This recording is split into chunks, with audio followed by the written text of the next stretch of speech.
welcome back. We're doing a bit more on the VF3 and our tool changer plate has arrived from Haas. So this is what I actually plan on making for myself. Just like the ones you can get in America that are available from a few different companies, people have made segmented versions. So each piece is individual and it's bolted to a main plate. Now, it's definitely something I want to do.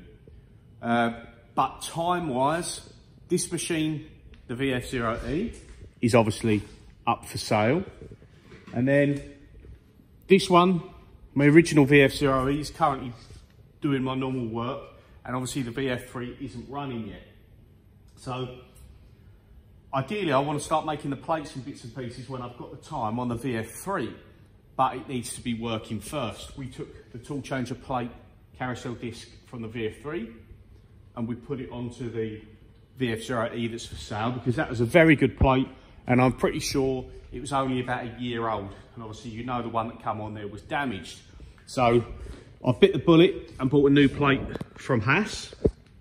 So the plate has arrived. These don't come with anything in them other than the roll pins. Other than that, it's just a bare plate. Now, everything else here I've had done. So I've had the fingers cut and plated. I've had the keys cut and plated. I drew the doors, had them cut, folded the ends. I drew the sliding door covers, had them cut and plated. Machined the bushings. That's the original centre ring. And then obviously we've got the bolts here.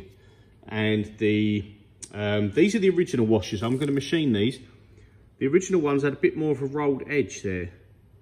But the one I put on this, which was originally off of the VF3, was relatively new. The fingers, the keys, the bolts, the washers, everything was new. And the new ones, newer ones shall I say, haven't got such a rolled edge. So I don't know how critical that is. I'm going to machine them with, you know, pretty similar to this one.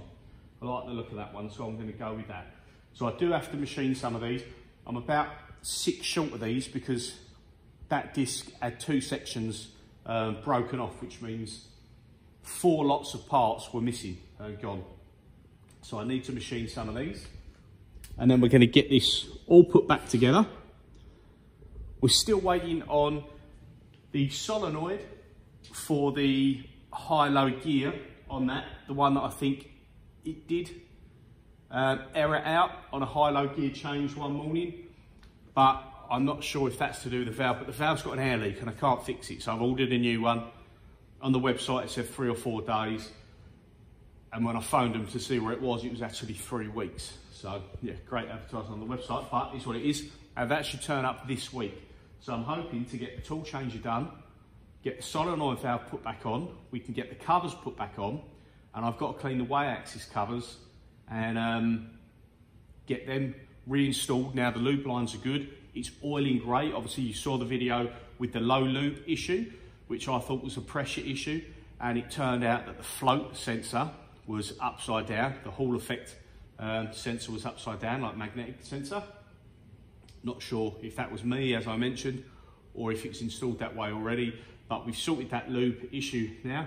So we're really close to getting ready to go. Probably the most long-winded job is going to be stripping down the X and the Y axis covers and cleaning them, and then reinstalling the seals. Reinstalling the seals is nice and quick, but they're quite grotty in the grooves where they've not had any seals in them. So that's going to probably, you know, I'll probably do that over the course of this week, clean 1 or 2 a day, get everything ready, then reinstall them. But we're getting there. So I'm going to get this assembled up and get that ready to go.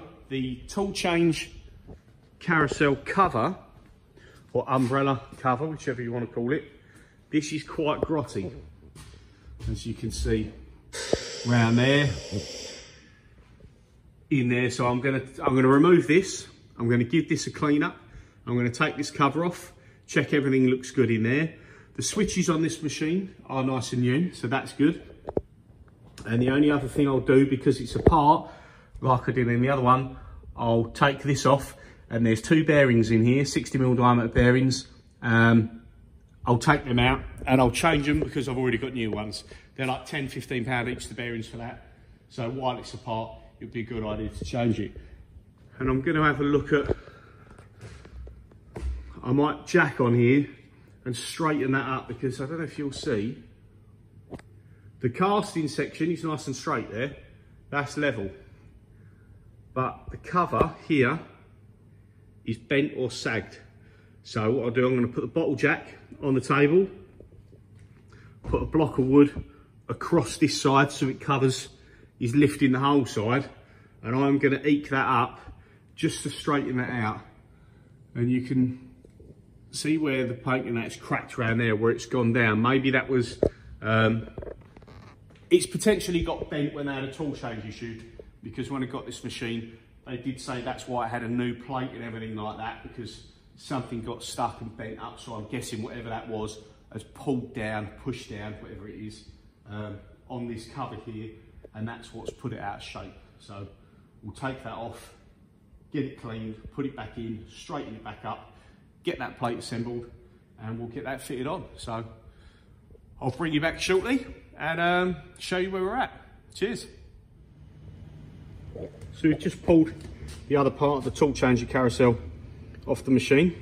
It's a bit grubby, so we'll undo these bolts, take it apart, give it a good clean up of all the crud. There's a lot of crud under there and in there, and I can feel, you're not going to see it, there's a lot of wiggle room in there, and you can hear them bearings. So we've got new ones here. We'll take this plate off, we'll get all this cleaned up, and then we'll put it in the vise. Let's just hold it over here. We'll put it in the vise, we'll undo this lock nut, and then we'll take these bearings out and put the 2 new ones in and get it all back together. I'll show you when it's done.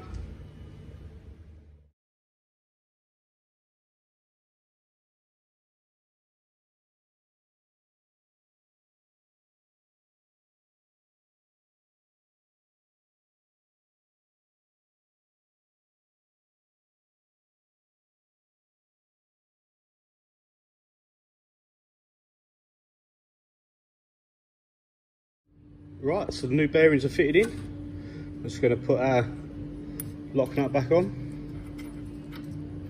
And I don't have the right socket for this, so it isn't really tight. You don't do it very tight.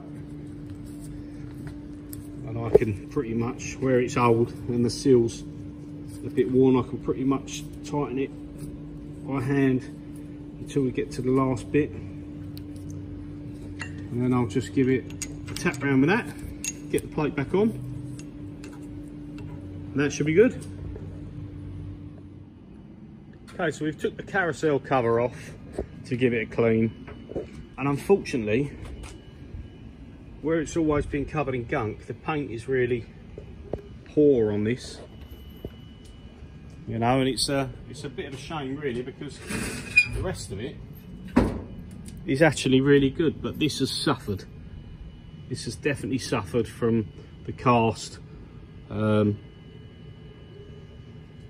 maybe just being close to the spindle with all the coolant and stuff that's attached to the paint. So I'll just put that down there for a minute. So yeah, that's a shame, considering if you look at like this one for example, looks really nice, and if this machine had still been apart, I'd have swapped them over, because it would have made no difference to the price selling that one realistically, you know. So we took this off, we've given everything a wipe down, just check what's what. Everything's in there, plugs are good, connections are good. Obviously we've got a nice limit switch, gave them a clean out, and the limit switch this side is also new. That motor was new and was replaced, So yeah, so far that's looking good. And then the tool carousel plate is fully built back up now. So here's the door section to the tool changer plate, which is nice and clean. You've got your little nylon washers there that slides on. You've got these here, which I actually made new ones for the VF3, so I'm going to make some more of them, because they give the gap between this and the main carousel plate there, so that this sits nice and level when it's sliding, rather than sitting kinked down like that. They just support that and lift it up to match basically the thickness of this washer. Then we've got our top section of the carousel here. This is our tool 1 home switch. We've just marked up the bolts. And as you see in the pictures, we've got our new bearings in there. Can't really hold and spin that, but that's much nicer now. Quite heavy, that bit. And then we've got our carousel plate fully made up, and our numbering ring. Now on this, I've actually gone over this with tyre pen. So from a distance, you're not really going to notice. See, looks really good. All the numbers there, because a lot of them were faded off. 20, it's a bit excessive, went a bit mad with that one. But yes, so that is just a tyre paint pen. And then here's the carousel plate. Now I made these for the older style plate with a shorter spring. Now this leaves the spring exposed. On the other version, which I put on the VF3 over there, the springs are actually shorter and only come to about here. So this hole was used for hanging when these were plated, but they could have used these holes, it didn't make a difference. But I copied the original one that had this hole. Now, with the tool plate with the longer recess for a longer spring, that's going to let chips and stuff in. So when I make the next batch of these, because I'm going to make more to sell, I won't have that hole in there. But yes, this is all good. All the doors are really nice. And then this is just an original centre plate. And I'll turn this over one-handed because it gets quite heavy. There's the other side with all the new fingers. Now we were short of these sort of rounded edge washers, so I machined up some out of stainless. When I come to make these and sell these as a kit form, I won't machine them, because you can buy a radius edge washer and it doesn't need to be that radius. It doesn't make much difference at all, to be fair. All new springs that I'd made, so they're not the original 20-year-old springs that go a bit soft. These are brand spanking new. So yeah, that plate is ready to go back on the machine. So all I'm going to do in the morning, I'm going to give that a little bit more of a blast with a pressure washer. Again, I'm kind of gutted that it's got that much damage to the paintwork. I don't know how random it's going to look, but I might pressure wash that in the morning, and if all that paint comes off, I may take it to the powder coaters and get it done black.